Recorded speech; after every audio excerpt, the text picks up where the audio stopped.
Now before I begin, I have to go ahead and give Doom on the 32X a solid score. I give it a C. Now you guys could go ahead and debate amongst yourselves, but that is my opinion. Now, let me begin. The first time I read about Doom on the PlayStation was back in issue 9 of Next Generation magazine.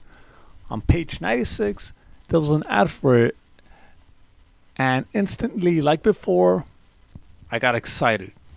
Right off the bat, I noticed that there were more monsters than the 32X version, and it had Doom 2 included, which to me meant more levels.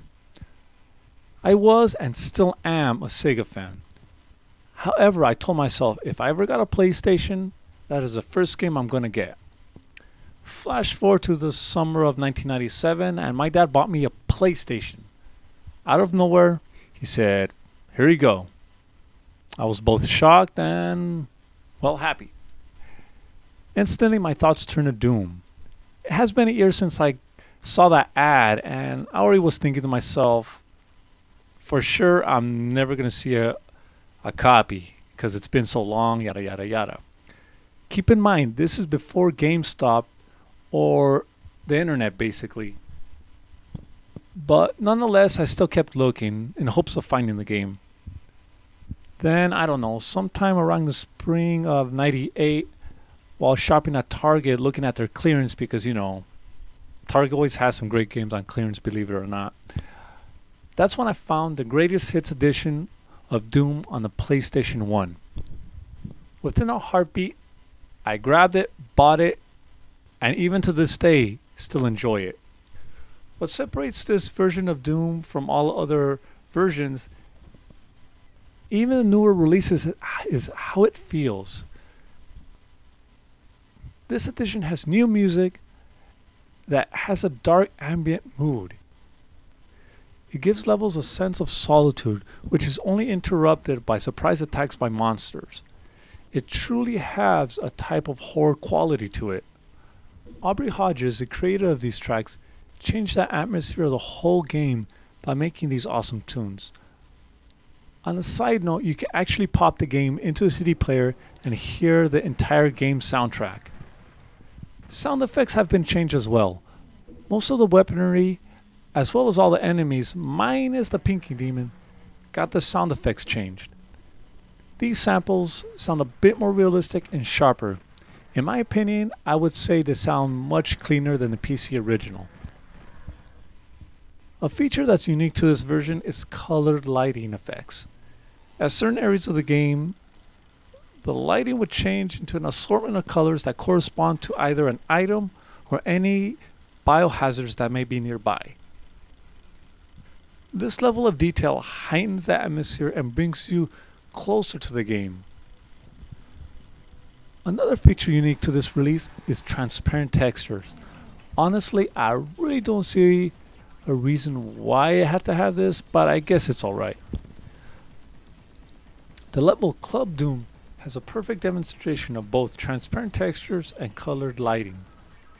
Now, like I mentioned before, Doom on the PlayStation has more monsters than the 32X. Every monster made it in, except for the Arc Vial. While researching this game online, one of the developers said that the PlayStation couldn't handle the Arc Vial. It couldn't do it justice or something like that.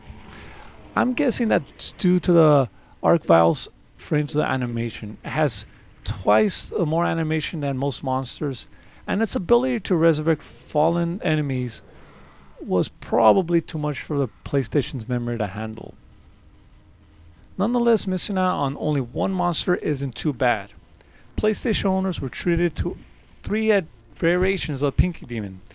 The original, one transparent demon that is hard to see in dark lighting but easy to spot out in the open, and one called the Nightmare Spectre, which is in fact a really dark transparent demon that is tougher to kill.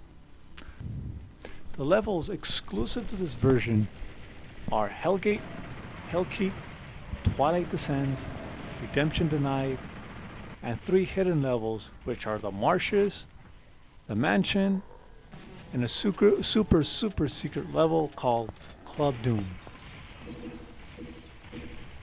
Like previous console releases, it's either missing several stages or have completely new levels in their place, which in fact are from the Atari Jaguar port. Gameplay is smooth and fast, and like any other port of Doom, just point, shoot, and get to the end of the level. The only time I notice any slowdown is in open areas with more than 5 enemies present. Even then, it hardly affects gameplay. However, enemies do move somewhat slower. But finally, enemies can now turn around and face away the player, which means this version has monster infighting. The controls are tight and solid. Just like the SNES version, you use the shoulder buttons to strafe left and right, and the face buttons are used to fire your weapon, open doors, and run. Changing weapons are easier now, since they are locked onto R2 and L2. Overall, it does take some time to get used to, but not nearly as much as the 32X version. An added feature that no version before it had is multiplayer. However, in order to do this, you must have 2 1001 or 5001 model PlayStations, a link cable, 2 copies of Doom, and 2 TVs. Finding everything can be a bit of a hassle, but not impossible. Overall,